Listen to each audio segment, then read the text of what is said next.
Le mouvement a toujours fasciné les artistes, en peinture, en sculpture et même en architecture. Pour autant, qu'importe l'artiste et qu'importe la discipline, ça reste du mouvement figuré, métaphorique. Prenons l'architecture. A priori, mouvement et architecture, c'est contradictoire. Firmitas, la solidité, la stabilité, c'est son premier pilier. Mais ce premier pilier, de nombreux architectes vont s'en affranchir. Alors pas littéralement, sinon ça s'effondrerait, mais ils vont jouer sur l'apparence de stabilité. Et ça, surtout au XXe siècle, où progressivement, la stabilité laisse place au mouvement. Et certaines créations donnent vraiment la sensation de bouger, d'être fluide.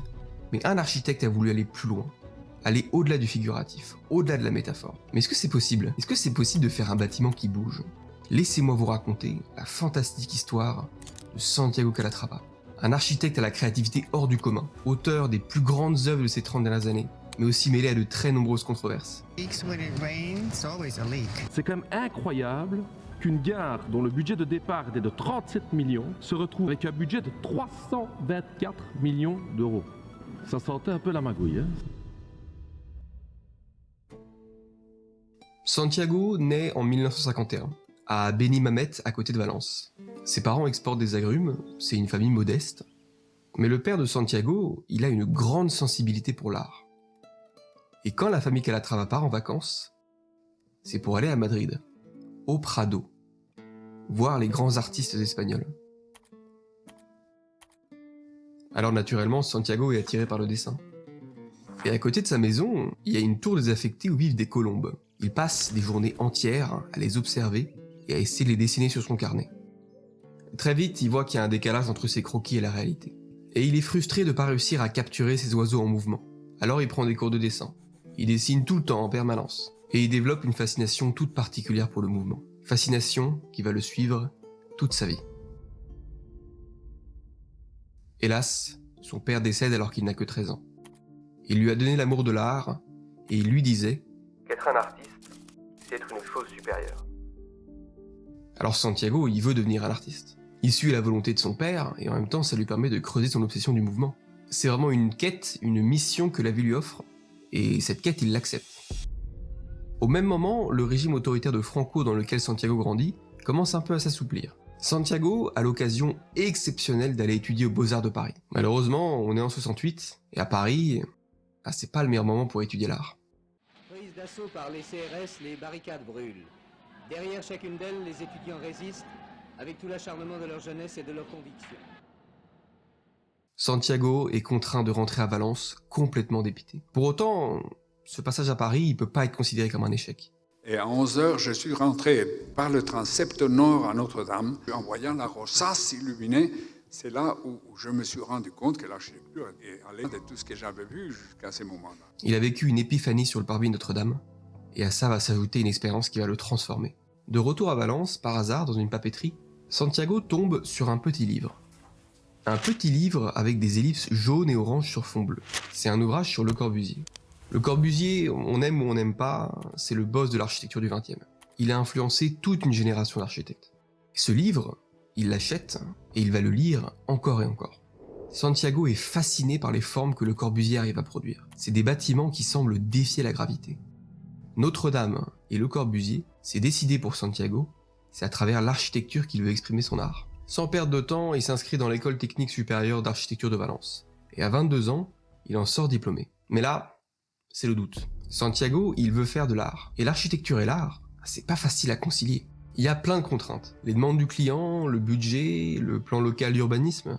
Santiago, il a très peur d'être étouffé par la pression commerciale. Et que sa vision artistique soit complètement bafouée. Alors que faire ? Il a 22 ans, 2 cordes à son arc. L'art, le côté artistique, et l'architecture. Mais il lui en manque une.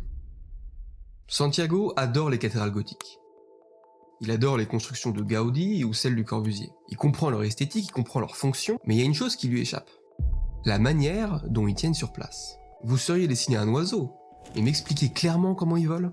Santiago veut comprendre en profondeur ces constructions. Et ça passe par l'ingénierie. Et c'est la découverte d'un homme qui va le bouleverser. Robert Maillard, ingénieur suisse du début du XXe. Il fait des ponts, mais pas n'importe quel pont. C'est des ponts d'une conception ultra moderne. Ce qui frappe Santiago, c'est l'usage du béton armé, ce sentiment de légèreté que Robert arrive à produire. Exactement comme pour Le Corbusier. Et Santiago se dit, et moi aussi d'ailleurs, comment ça tient ce truc? On dirait une feuille de papier, on dirait qu'il plane. Avec les nouveaux matériaux et les avancées technologiques, Santiago sent qu'il peut révolutionner l'architecture. Alors il débute des études d'ingénieur à Zurich. Là-bas, il y rencontre sa femme, avec qui il aura 4 enfants, et il va jusqu'au doctorat. Et son sujet de fin d'études, c'est sur la pliabilité des trilles. Il étudie des structures capables de se plier, se déployer et changer de forme, tout en restant stable. Pour ça, il explore les designs de la NASA, de la conquête spatiale. Il réalise alors qu'avec de la bonne ingénierie, les bâtiments aussi peuvent se transformer, bouger. Et ça va être très important. Ça y est, il a 30 ans, l'art, l'architecture, l'ingénierie, la trinité est complète. Et vous imaginez bien qu'il bouillonne d'idées. Mais Santiago va devoir attendre encore un peu. Il n'échappe pas à un passage classique dans la vie d'un jeune architecte. Imaginez, vous répondez à un appel d'offres pour une bibliothèque. Vous donnez tout ce que vous avez. Votre vision, votre âme, des maquettes, des calculs, du travail pendant des semaines. Et le projet n'est pas retenu. Et vous réessayez, encore des calculs, des semaines de travail, pareil. Et des projets avortés comme ça, Santiago il en a pas mal. Et il faut dire qu'à ce stade de sa carrière, c'est très difficile d'imposer sa vision. Mais il y a une entreprise qui va lui faire confiance. Ernstine. Ernstine, vous connaissez sans doute pas. C'est une grosse boîte de textile allemand. Et en 83, ils ont besoin de refaire la façade d'un de leurs entrepôts. Maintenant, c'est l'un de vos premiers projets. Vous faites un entrepôt, c'est pas le projet le plus glorieux. Mais Santiago, il a tout à prouver. D'abord au monde, et au respect de sa quête. Alors Santiago se met au travail, il réfléchit pendant longtemps, et il a une vision. Gate. If I put the sculpture of the eye, the whole building became a little bit like the whole building is a kind of, and the lorries you see coming out and in, you see, it's like the history of Jonas. Il comprend alors que le meilleur moyen d'arriver à sa quête du mouvement, c'est d'insuffler de la vie dans ces bâtiments. Alors il commence à les penser comme des organismes vivants. Et c'est là que ça devient intéressant. Les portes de l'entrepôt, elles sont pensées comme des fanons de baleines. Pour moi, il y a un effet de pareidolie de dingue, on dirait vraiment une créature. Quand on connaît la suite de son œuvre, on a du mal à croire que c'est du Calatrava. Et pourtant, c'est bel et bien la première étape de sa carrière. Et tout est là. On y retrouve toute la substance et le génie de son œuvre. Une poésie, un bâtiment vivant et cette obsession du mouvement. Et pour obtenir cette vie, Santiago, il a une manière de travailler très spéciale. Il fait des centaines de croquis. Et il refuse de passer par l'informatique pour que ça devienne une matérialisation de son inconscient. To sketch is a mental exercise. You could also write or you could also compose music or whatever. You see, it's a mental exercise who goes directly from your mind into your hand in a very spontaneous way. Le projet, il est jamais considéré comme définitif. Il évolue, il mûrit. Et s'il ressent plus rien, il n'hésite pas à tout recommencer. Et il pousse ce procédé tellement loin qu'il a souvent l'impression de même pas être l'auteur de l'œuvre. Comme si elle avait grandi sans lui. Ce projet montre au monde l'ambition de Santiago. Il va pas faire un truc banal. Et d'ailleurs, il est pas satisfait. Could you imagine, for example, a whole facade who get transformed? You understand? Not only that here, which is the half of the facade who get transformed, but the whole facade. Grâce à la réputation qu'il obtient avec ce projet, cette obsession du mouvement, de la vie, on va très vite la voir.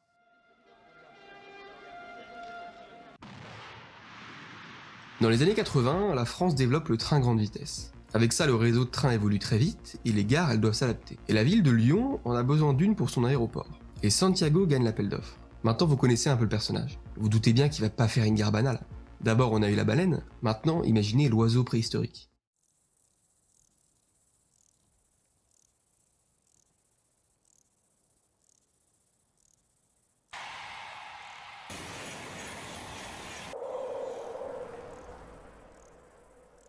Je trouve ça splendide. Visuellement, le mouvement, il a jamais été aussi net.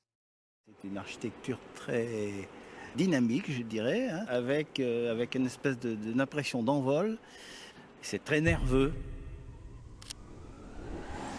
Là encore, la gare, elle est conçue comme un organisme vivant. Vous avez des côtes, la gare aussi. Moi, je vois un oiseau en chasse. Quelque chose qui pique, qui bondit.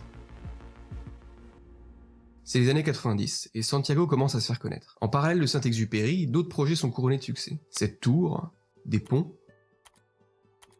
notamment le pont de l'Alamillo pour l'exposition universelle de Séville de 92, avec un petit délire d'architecte. L'angle du pylône, c'est le même que celui de la pyramide de Khéops. C'est à ce moment-là que sa carrière elle explose. Ses œuvres elles sont exceptionnelles, uniques, et elles laissent personne indifférent. Et pour lui, l'architecture, c'est de la philanthropie. Elle permet de faire accéder à l'art au plus grand nombre. Le Louvre, il a 12 millions de visiteurs par an. Le Metropolitan à New York, 8 millions de visiteurs par an. La gare de Ground Zero, en toute modestie, elle en a plus de 100 millions. Comprenez-vous? Alors tout ce que vous faites dans un endroit comme ça, pour la beauté, vous touchez une quantité énorme de gens. Santiago suit une tradition artistique depuis la fin du 19e, l'art pour tous, l'art au quotidien. Et ça passe par des ponts, des gares.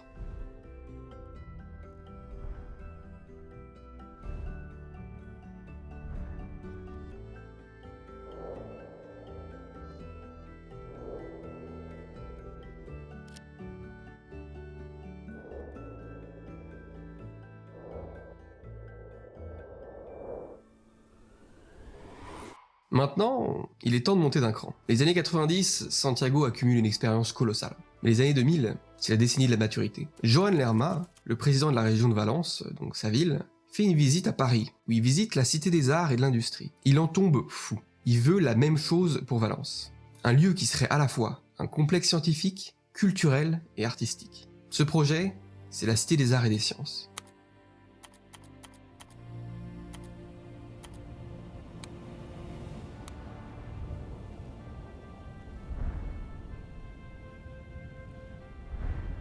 C'est une consécration pour Santiago. Lui qui dessinait sa ville, maintenant c'est lui qui l'a construit.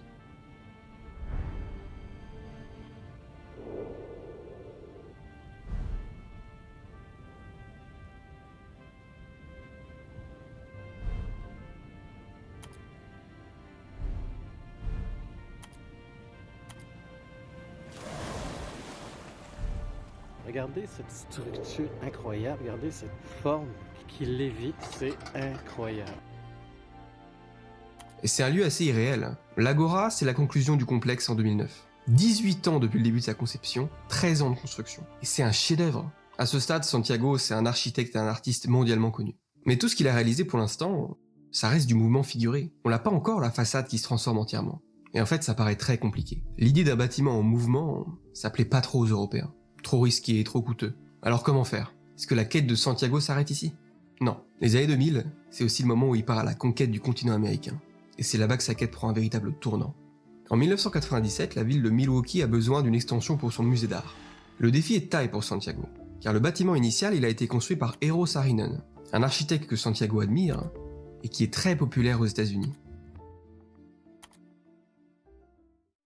La pression est grande, mais Santiago il se sublime, et à un moment, il faut bien que sa thèse serve à quelque chose.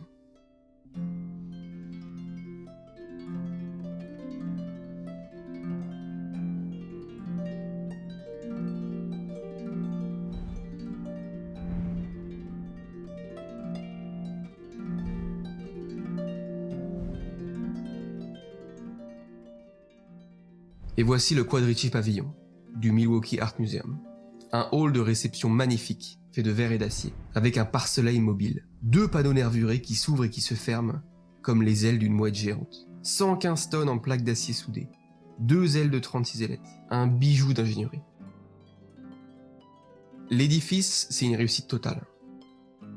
Et la vie qu'a donnée Santiago à ce bâtiment, elle est saisissante. Un habitant de Milwaukee raconte qu'en 2008, John Schlagenhaft meurt dans un crash d'avion. C'est lui qui avait designé l'intérieur du musée. Une cérémonie commémorative est organisée, et pour l'occasion, les ailes du brise-soleil ont été mises en berne. L'effet était magnifique. Le bâtiment entier semblait être en deuil.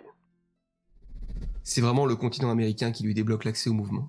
Et c'est un peu normal en fait, les Américains ils sont plus enclins au risque et au fait d'impressionner. Le pavillon, il est livré en 2001, la même année que l'attaque des tours jumelles à New York. Et lorsque vient le souhait de reconstruire, la réputation de Santiago, elle a atteint des sommets. Il gagne l'appel d'offres pour construire une gare sur Ground Zero, l'emplacement même des anciennes tours.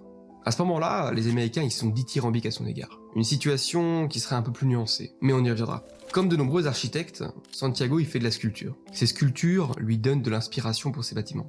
Ça lui permet d'explorer encore plus son obsession du mouvement.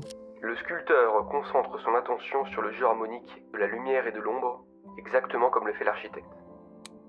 Par son rapport à l'art et à l'ingénierie, Santiago est souvent comparé à De Vinci. Pour améliorer son art, De Vinci approfondissait de multiples domaines. Par exemple, il a disséqué des dizaines de corps humains pour comprendre exactement l'anatomie, fonctionnement des muscles, des tendons et mieux retranscrire les corps dans ses peintures. Santiago applique la même démarche. Il a longuement étudié les structures organiques, la tension des corps.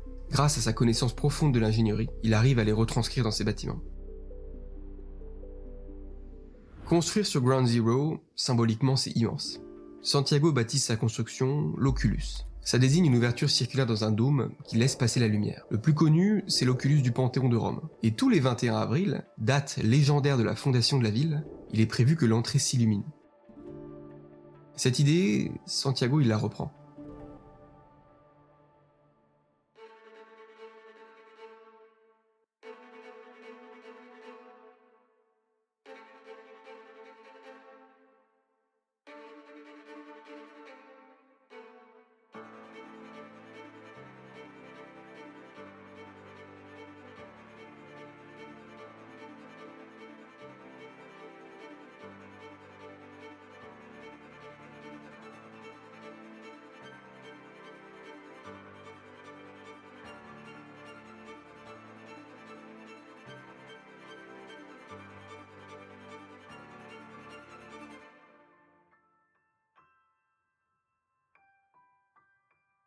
Un oiseau qui prend son envol des mains d'un enfant, ou une colombe de paix. Et tous les 11 septembre, la verrière s'ouvre pour laisser un chemin de lumière qui dure de 8h42 à 10h28, le temps exact de l'attaque.